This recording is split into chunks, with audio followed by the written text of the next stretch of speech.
Hello and welcome all of you on my YouTube channel Dr. MKG Transformation। नया दिन, नया class और नए टॉपिक से आज शुरुआत होगी और बात होगी फाइलम कॉर्डेटा की।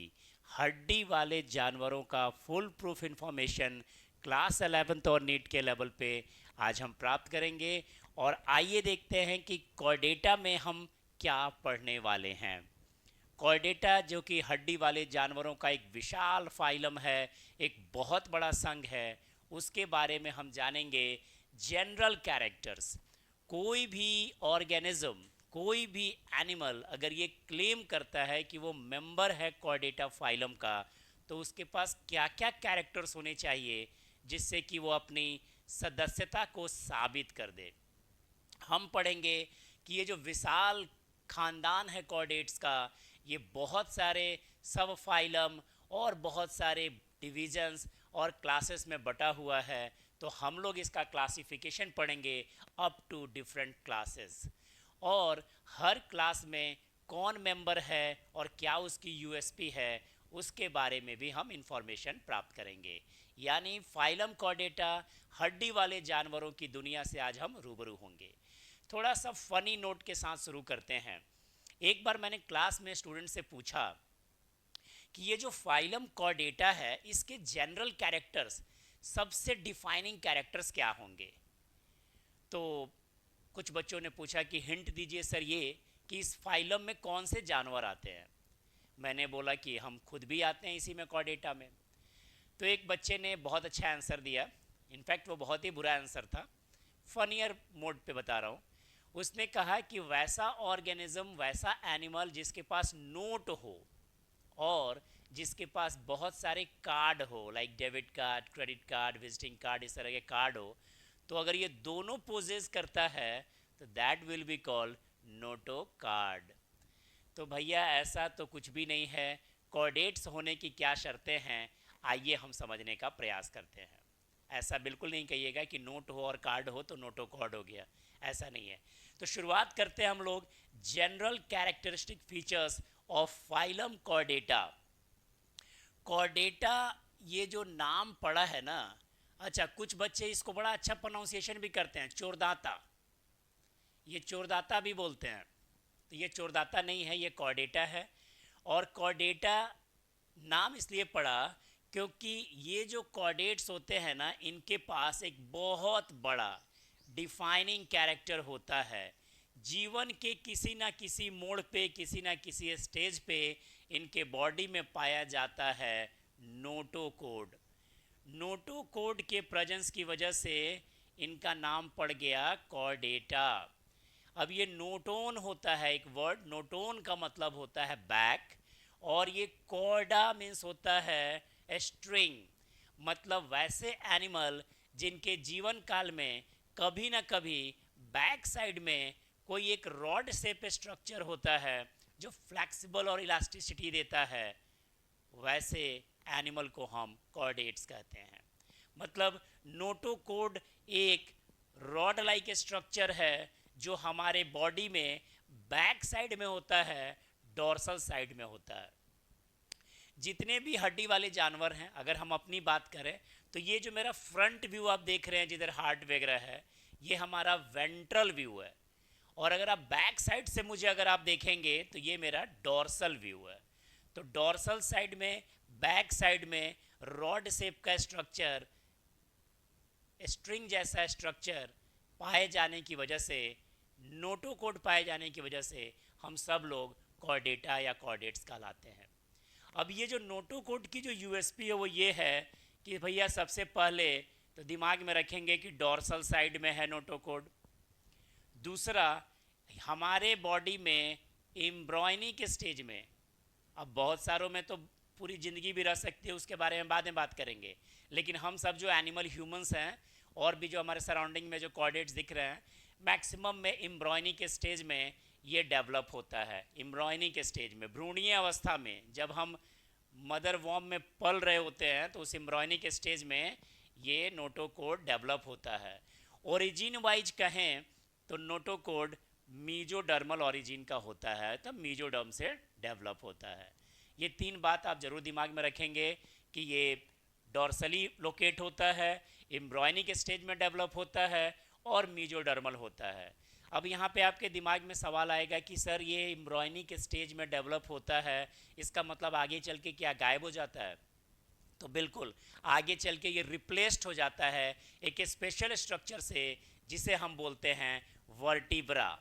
ये वर्टिब्रा में रिप्लेस हो जाता है और इसी वजह से हम सब लोग कहलाते हैं वर्टिब्रेट।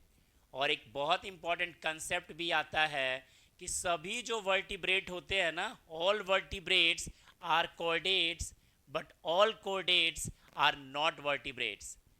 मेरी बात को सुनिएगा, ऑल वर्टिब्रेट्स आर कोडेट्स, सारे वर्टिब्रेट्स कोडेट्स होते हैं but all chordates are not vertebrates. ऐसा क्यों भाई? तो क्लासिफिकेशन में देखेंगे कि सारे कोडेट्स एक जैसे नहीं होते, इनको अलग अलग सब फाइलम में बांटेंगे तो चीज़ें समझ में आएंगी। फिलहाल हम सब नोटोकोड पोजेज करते हैं एम्ब्रॉयनिक स्टेज में और ये बाद में रिप्लेस हो जाता है वर्टिब्रल कॉलम्स के द्वारा और इसी वजह से हम वर्टिब्रेट भी कहलाते हैं। नोटोकोड का ओरिजिन आपने समझा, मीजोडर्मल है, एम्ब्रॉयनिक स्टेज में डेवलप होगा और डॉर्सली लोकेट होता है। डॉर्सल मतलब पीठ वाले हिस्से में। मतलब अगर कोई कॉर्डेट है तो ये कैरेक्टर नंबर 1 उसके दिमाग में आना चाहिए, उसके पास नोटो कोड है, नोट नहीं है, नोटो कोड है, राइट। अब नोटो कोड के बाद दूसरा जो सबसे इंपॉर्टेंट कैरेक्टर है जो किसी भी कॉर्डेट्स में होना बेहद ज़रूरी है, वो है उसके डॉर्सल साइड में यानी पीठ वाले साइड में एक ट्यूबुलर ट्यूब शेप का, हॉलो भी कह सकते हैं और सिंपली नर्व कोड भी कह सकते हैं। एक हॉलो नर्व कोड है डॉर्सल साइड में जो ट्यूबुलर है। अगर ऐसा योग्यता कोई एनिमल अपने में रखता है तो वो कॉर्डेट्स कहाने के योग्य है। मतलब कॉर्डेट्स का जो सबसे डिफाइनिंग कैरेक्टर है वो है presence of notochord and second dorsal tubular nerve code. इसका भी प्रेजेंस जो है एक डिफाइनिंग कैरेक्टर में आता है, presence of dorsal tubular nerve code. Dorsally है, ट्यूबुलर है, हॉलो है, उसमें कुछ फ्लूइड वगैरह भरा हुआ है और ये बिल्कुल नोटोकोड के थोड़ा सा ऊपर में होता है। और इसकी ओरिजिन अगर आप देखेंगे तो ये जनरली इक्टोडर्मल होता है। डॉर्सल ट्यूबुलर नर्व कोड इक्टोडर्मल होता है, नोटोकोड मेजोडर्मल होता है। थोड़ा थोड़ा पढ़ेंगे आगे तो चीज़ें समझेंगे। ये गैस्ट्रुलेशन होता है, जर्म लेयर का फॉर्मेशन होता है, तो कौन कौन से ऑर्गन कहाँ से डेवलप होते हैं। तो नोटोकोड पहला हुआ, डॉर्सल ट्यूबुलर नर्व कोड दूसरा हुआ और तीसरा अगर कॉर्डेट्स हैं तो आपके पास पेयर्ड फेरेंजियल गिल स्लिट्स, कहीं कहीं गिल स्लिट्स देता है। तो जितने भी एक्वेटिक ऑर्गेनिज्म हैं उनमें तो ये समझ में आ जाएगा, लेकिन अगर अब टेरेस्ट्रियल लोगों का क्या होगा, टेरेस्ट्रियल जो धरती पे लैंड पे रहने वाले जीव हैं उनका क्या होगा भाई? तो उनके लिए अगर गिल स्लिट्स कहा जाए तो बच्चे कंफ्यूज कर जाते हैं। तो फेरेंजियल गिल स्लिट्स मतलब गिल्स में ओपनिंग देखने को मिलती है। हमारे माउथ के रीजन में फेरिंग्स है, ओपनिंग की वजह से ही वो पूरी चीज़ों को लेके आगे बढ़ता है। बस आप सिंपल कंसेप्ट यही रखिए कि जितने भी कॉर्डेट्स होते हैं उनमें जोड़ा जो है फेरेंजियल गिल स्लिट्स होते हैं, कहते हैं युग्मित क्लोम ग्रसनी छिद्र हिंदी में, इस तरह की चीज़ें पाई जाती हैं। मतलब कोई भी कॉर्डेट के पास कम से कम ये 3 कैरेक्टर जरूर होना चाहिए। ये इनका बपौतिक कैरेक्टर है, ऐसा कैरेक्टर है कि होना ही होना है। नोटोकोड होगा, डॉर्सल ट्यूबुलर नर्व कोड होगा और एक जोड़ा फेरेंजियल गिल स्लिट्स होगा। स्लिट्स मतलब ओपनिंग। तो एक तरीके से ये तीनों चीज़ अगर किसी एनिमल ने अपने में रखा है तो वो पूरी तरीके से कॉर्डेट्स की योग्यता रखता है। थोड़ा और अगर हम आगे आएँ तो हर फाइलम में पूरी फेरा से लेके हेमिकॉर्डेटा तक सारे फाइलम में मैंने 4 बातें याद करने को कही थी और कहा था कि ये 4 बात हर फाइलम में ऐड करना है। पहला, बॉडी वॉल। अभी तक आप समझ गए होंगे कि हम एडवांस ऑर्गेनिज्म की तरफ मूव कर गए हैं और एक बार जो प्लेटी हेलमिन से हमने पढ़ना शुरू किया था, सारे फाइलम कैसे हो रहे थे भाई? ट्रिप्लोब्लास्टिक। तो आपके कॉर्डेट भैया जो होते हैं वो ट्रिप्लोब्लास्टिक होते हैं। बॉडी 3 जर्म लेयर का बना है, तभी तो देख रहे हैं ना मीजोडर्म से नोटोकोड निकल रहा था। दूसरा, अगर बॉडी वॉल के बाद अगर हम बात करें, बॉडी वॉल ट्रिप्लोब्लास्टिक है। इसके बाद अगर हम बात करें सीलोम का, तो अभी तक आप देख रहे थे सभी ऑर्गेनिज्म में ट्रू सीलोम पाया जा रहा था, तो ये भी ट्रू सीलोमेट ऑर्गेनिज्म हो जाएगा, इसमें भी कहीं कोई कन्फ्यूजन नहीं है।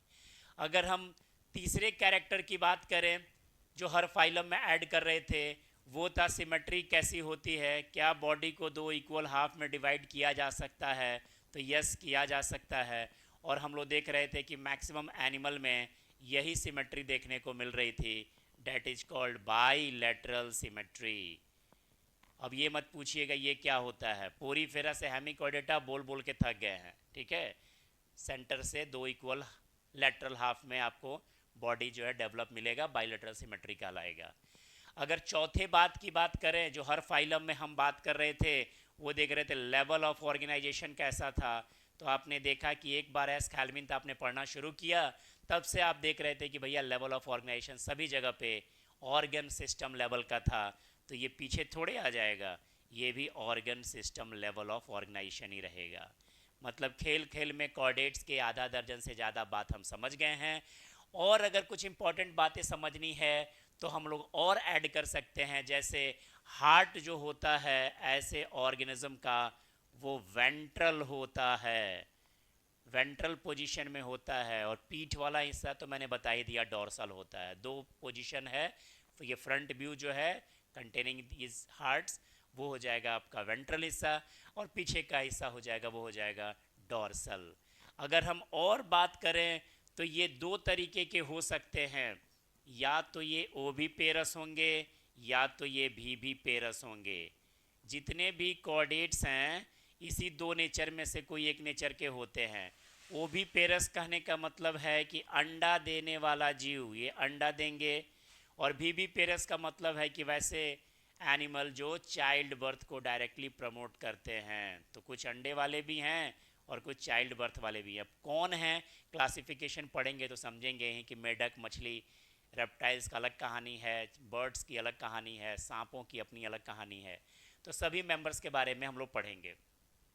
तो या तो ये अंडा देंगे, या तो ये बच्चे को जन्म देंगे, या तो ये ओवी पेरस कहलाएंगे, एग लेइंग, या तो ये चाइल्ड बर्थ वाले हो जाएंगे। अगर हम और कैरेक्टर की बात करें तो जितने भी कॉर्डेट्स हैं इनमें ये कैरेक्टर देखने को मिलती है कि या तो ये पोइकेलोथर्मिक होते हैं, या पोइकेलोथर्मिक को ही हम लोग बोलते हैं कोल्ड ब्लडेड। ऐसा मत समझिएगा कि इनका खून ठंडा है। और दूसरा, या तो ये होम्योथर्मिक होंगे, या तो पोइकेलोथर्मिक या तो होम्योथर्मिक, यानी वार्म ब्लडेड होंगे। गरम खून और ठंडा खून नाम से लगता है। एग्ज़ाम में ये क्वेश्चन ना देके ये वाले टर्म दिए जाते हैं, टर्म को समझना है कि वैसे एनिमल जिनके बॉडी का इंटरनल टेम्परेचर, आंतरिक तापमान लगभग बदलते रहता है, इन्वायरमेंट देख के, सिचुएशन देख के, फेवरेबल कंडीशन देख के अपने को टेम्परेचर को एडजस्ट करते रहते हैं, अंदर वाला बोल रहे हैं, तो वैसे ऑर्गेनिज्म को हम बोलते हैं पोइकेलोथर्मिक या कोल्ड ब्लडेड एनिमल। और होम्योथर्मिक और वार्म ब्लडेड एनिमल वो होते हैं जिनके बॉडी का इंटरनल टेम्परेचर कांस्टेंट होता है। तो इस आधार पे आप समझ गए होंगे कि हम सभी एनिमल्स जो है, इंक्लूडिंग ह्यूमन की बात करें, तो ये सभी होम्योथर्मिक वार्म ब्लडेड नेचर के हैं। कुछ ऐसे भी हैं जैसे मछली, मेढक, सांप, इन लोग के बॉडी का टेम्परेचर जो है वो इंटरनल टेम्परेचर जो है फ्लक्चुएट होते रहता है, तो ये पोइकेलोथर्मिक कोल्ड ब्लडेड हैं। और बर्ड्स और ह्यूमन जो हैं ये आपको होम्योथर्मिक हैं, वार्म ब्लडेड हैं, बॉडी का इंटरनल टेम्परेचर कांस्टेंट रहता है। अगर हम और डिटेल्स में जाएं तो इनके हार्ट 2 चैम्बर के, 3 चैम्बर के, 4 चैम्बर के हो सकते हैं। तो जब हम क्लास पे आएंगे तो स्पेसिफिक बताएंगे किस फाइलम में, किस क्लास में कितने चैम्बर का हार्ट पाया जाता है, रेस्पिरेटरी कैसा है, एक्सक्रेटरी कैसा है, ये सब के बारे में भी बात करेंगे।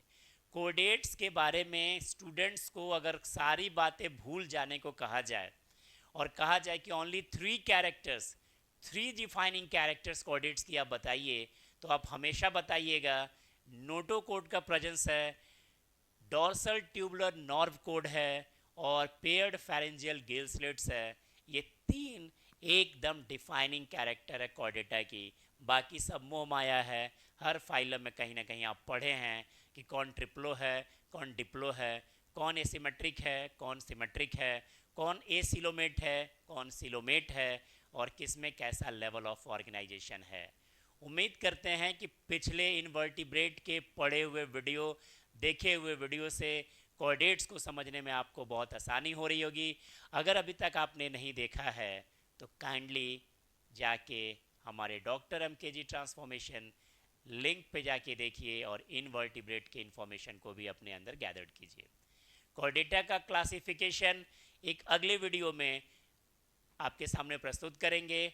और उस क्लासिफिकेशन में हम देखेंगे कि ये कोऑर्डिनेट्स की भी जो दुनिया है काफ़ी डाइवर्स है और बहुत सारे मेंबर, इनफैक्ट वो सारे मेंबर जो आपके आंखों के इर्द गिर्द घूमते हैं, नज़र में हैं, सब अधिकतर कोऑर्डिनेट्स हैं और उनकी कहानी को समझेंगे।